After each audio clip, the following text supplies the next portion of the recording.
Hi,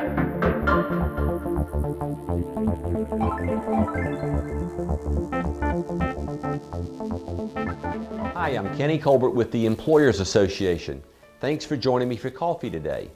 The end of the year is fast approaching, and some of you may be paying bonuses to your employees. Here's something that you need to think about, especially for your non-exempt employees. Have you used that bonus amount in the calculation of their overtime in the bonus period? Section 778.208 through 215 of the Fair Labor Standards Act talks about bonuses and overtime. You need to Google that section and read it. Let me try to break it down for you very simply though. The Fair Labor Standards Act says that if you pay overtime to a non-exempt employee, you have to use all of their income from all of their sources in the calculation of the overtime. And you divide that amount by all of the hours worked in that period.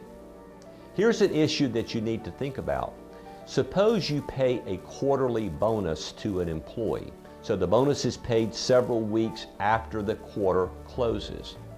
Now during that quarter, this non-exempt employee probably receives a number of paychecks because you pay either weekly or bi-weekly, etc.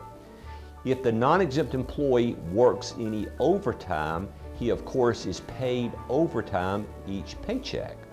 But here's the issue. At the end of the quarter, you've got that bonus amount hanging out there. And again, the law says that you use all of the income from all of the sources in the calculation of overtime. So you may have to come back and do some more calculating so that you use that bonus amount in the calculation of the overtime that you've already paid, which means you may have to cut another check to your employee.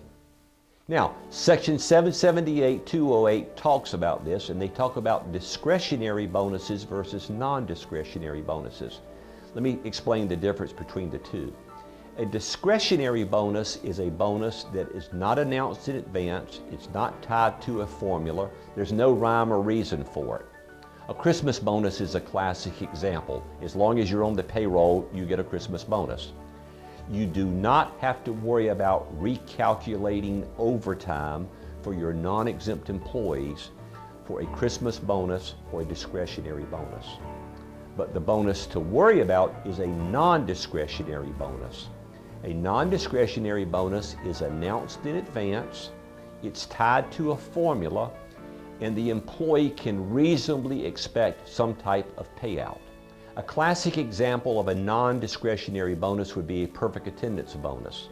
If you have perfect attendance for the year, we'll give you X amount of money. A safety bonus. If you have no accidents for the quarter, we give you X amount of money. A profit bonus, meaning if we make X amount of money as a company, we will give you X amount of money as an employee. These are non-discretionary bonuses and have to be used in the calculation of overtime. So let me give you an example. You tell an employee if he has perfect attendance, you will give him $1,000 at the end of the year.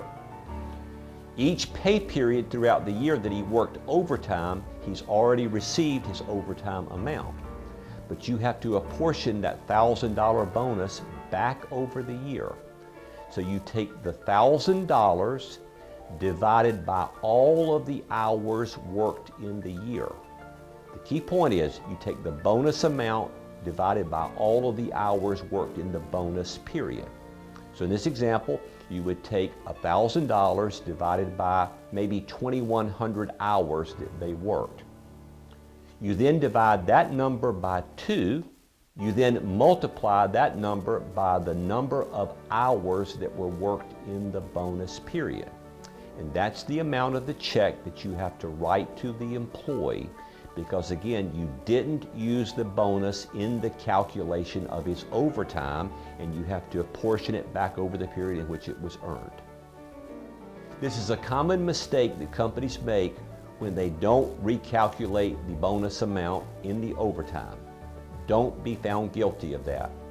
Read this section of the Fair Labor Standards Act, and if you have any questions, don't hesitate to call us here at the Employers Association. Thanks very much.